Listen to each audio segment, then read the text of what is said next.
Welcome into Mock Trial Masterclass, your guide to controlling the courtroom. I'm Luke and I want you to be a mock trial master.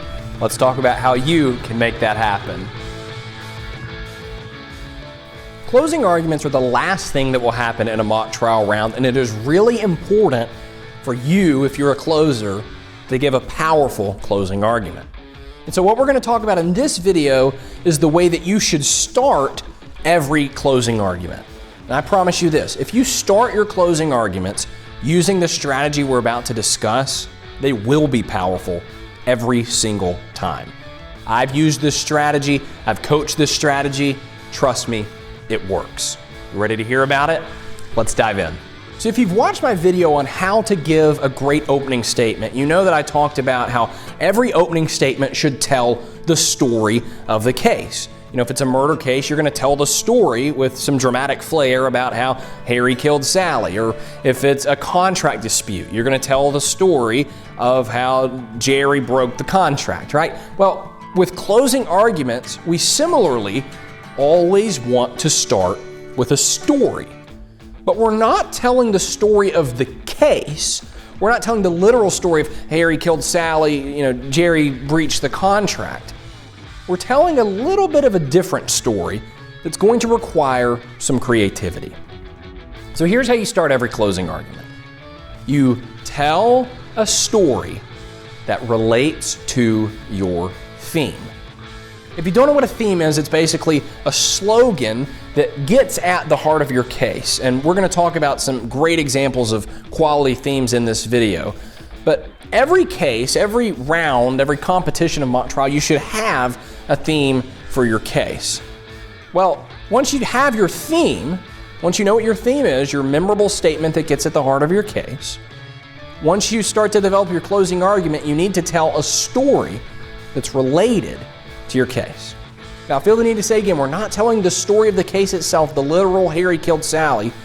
What we're doing is we're really telling a metaphor or a parable about the case.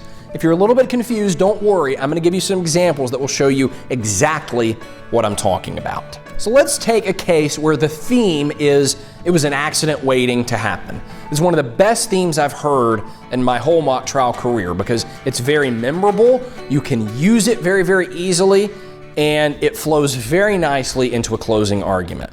So if our theme for our case is it was an accident waiting to happen, the type of story that we tell to start our closing argument needs to be a story about an accident waiting to happen. Let me give you a great example of how I would start a closing argument with that theme. I want you to picture a young child running through the house carrying a pair of scissors. Isn't that like rule number one in most households, right? Don't run with scissors. Well, this child runs down the hallway, turns a corner, scissors out the whole time. As they're going full speed, the child trips and he falls. And the scissors were pointed up and the child got hurt. Now, members of the jury, as I was telling that story, as I started it, you probably saw where it was going. You probably had this feeling deep down in your chest of, oh no, something bad's going to happen, because we all know what running with scissors is. It's an accident waiting to happen. Just like this case. And members of the jury, this case wasn't just an accident waiting to happen. The accident did happen. And that's why you'll want to find in favor of the defendant. Right, do you see how that works? Right, we're not telling a literal story of the case, we're telling a story that relates to our theme. And when you do that, it opens your closing argument in an extremely compelling way that gives the jury something very concrete to latch onto, to hold onto, and to remember when they, go to do your scores, or if this was real life, when they would go to deliberate. Let me give you another example. Let's say we're dealing with a case where our theme is the defendant had more important things to do. Maybe this is a case where the defendant should have been acting in some specific way, but because they prioritized other things in another area, they didn't act in that way. And so our theme is, hey, the defendant had more important things to do. Okay, here's how that might sound if you came up with a story to get at that theme that relates to that theme. Members of the jury, I want you to think about priorities, because we all have them in life. If you're a parent, I'm guessing one of your priorities is raising your kid and making sure they grow up to be awesome and independent adults. If you're a teacher, I bet you have a priority of teaching your kids well, of shaping the next generation. We all have priorities in life. We all have things that are important to us. And priorities are important because if we didn't have priorities, then things would get out of order. Well, as you've heard throughout today's trial, members of the jury, the defendant, he struggled with priorities.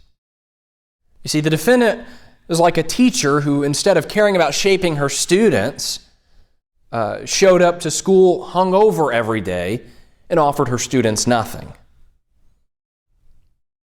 With the defendant's system of priorities, it would be like a parent who, instead of raising her kids, went to hang out with her friends constantly and left her kids home alone to fend with themselves.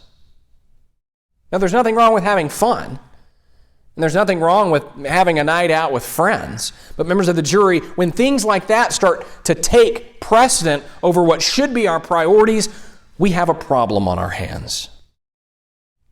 Just like the problem that the defendant created in this case.